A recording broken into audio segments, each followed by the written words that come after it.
ಎಲ್ರಿಗೂ ನಮಸ್ಕಾರ. Today we shall discuss about the unit groups. So today we shall know about definition of groups and some elementary properties of group. Second concept, definition of subgroups and some results on subgroups. Let's know about the definition of groups. A non-empty set G together with a binary operation star is said to be a group if it satisfies the following axioms. The first one is associative law, that is, for all a comma b comma c belongs to G, a star b star c equal to a star b star c. Second one is existence of identity element, that is, for all a belongs to G, a star e equal to e star a, then e is said to be the identity element. We shall know by an example here.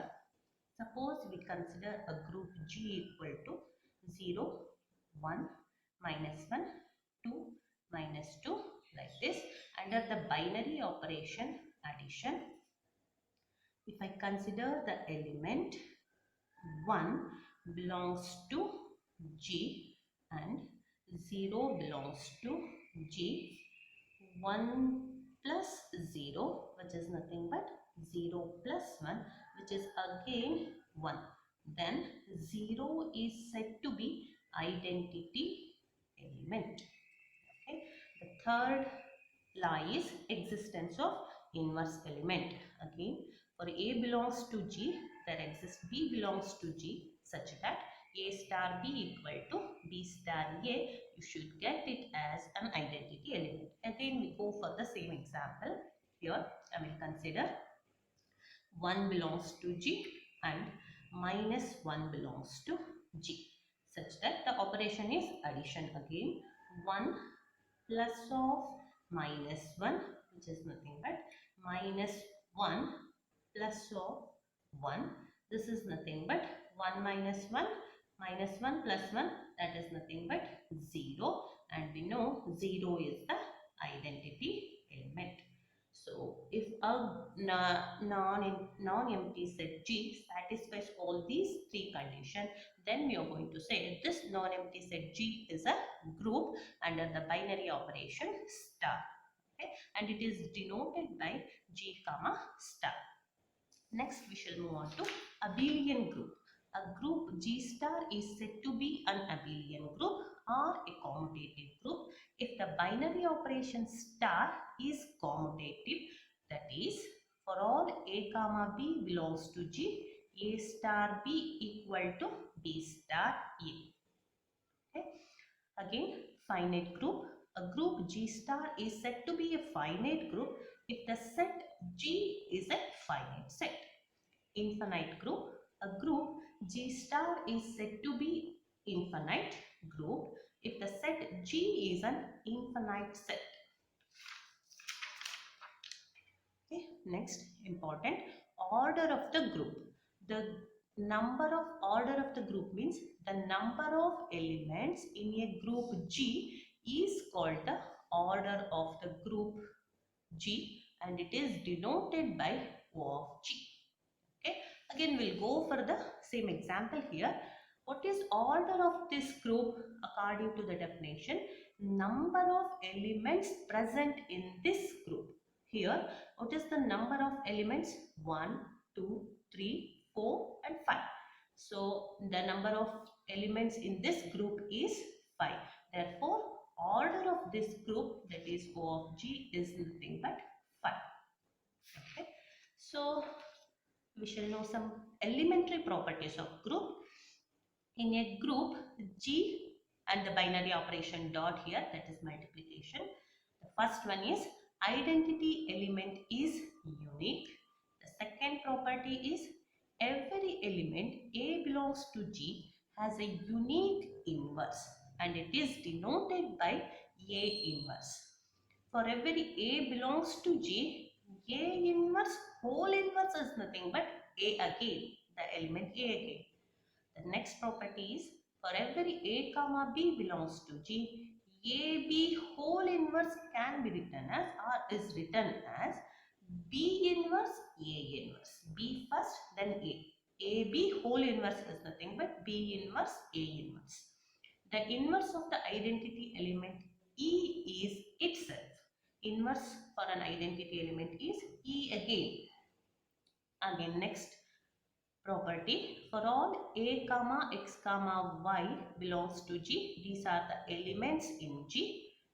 A into X equal to A into Y implies X equal to Y. That is, A get cancelled here. These are on the left side. Therefore, this is called left cancellation law. Again, X into A equal to Y into A. Again, A get cancelled, which implies X equal to Y. And this is called right cancellation law. Next property.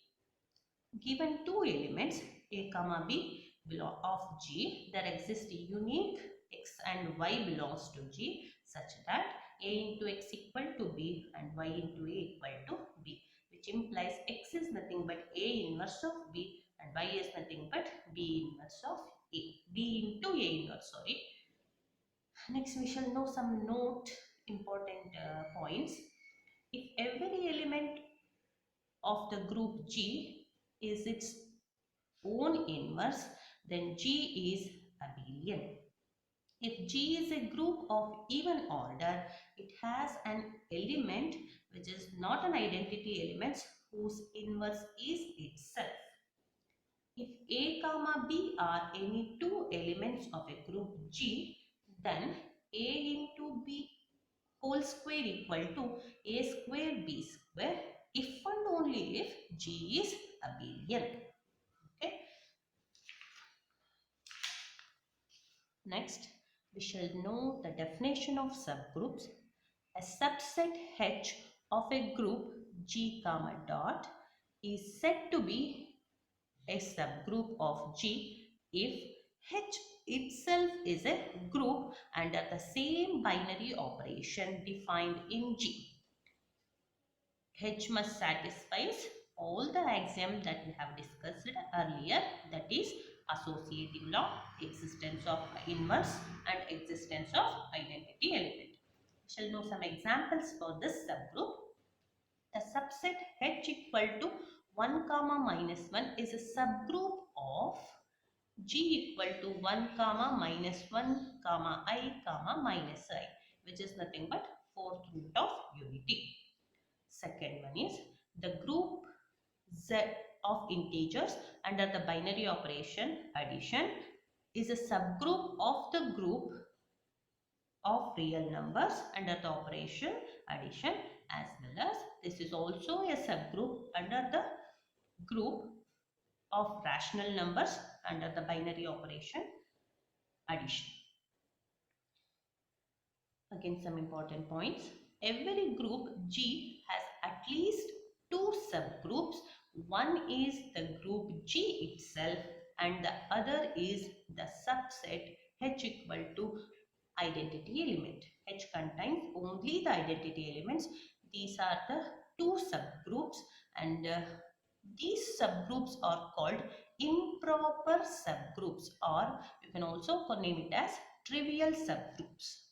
Any other subgroups of a group G is called proper subgroup. Other than these two subgroups, any other subgroup if we consider, then those subgroups are known as proper subgroups.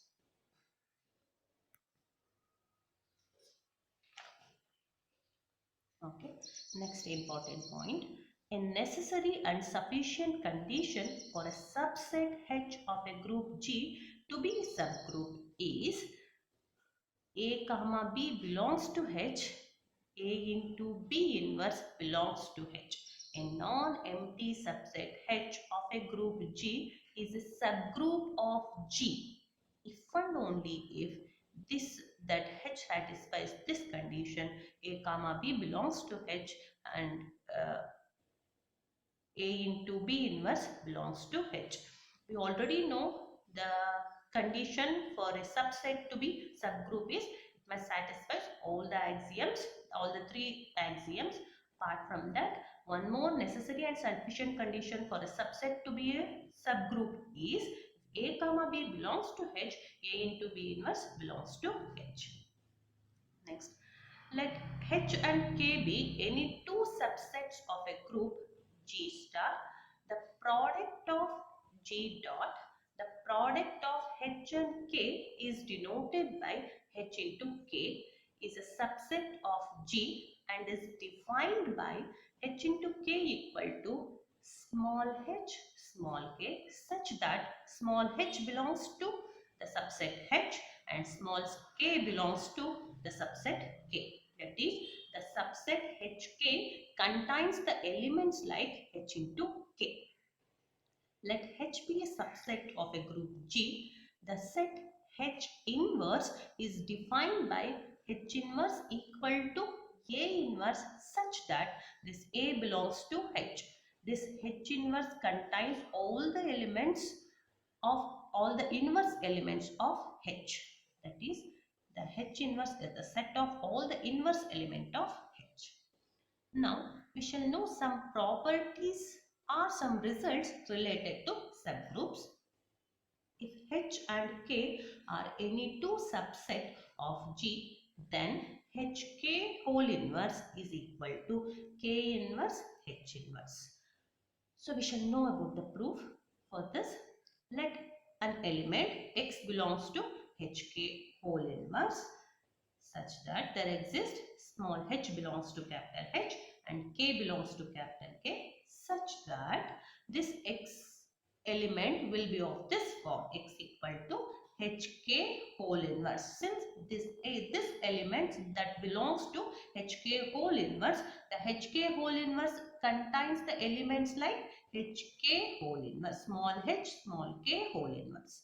So, X equal to HK whole inverse. As we already know some properties of groups, A into B whole inverse equal to B inverse. This can be written as B inverse into A inverse. By using this, we can write HK whole inverse as K inverse H inverse. This belongs to capital K whole inverse into H inverse.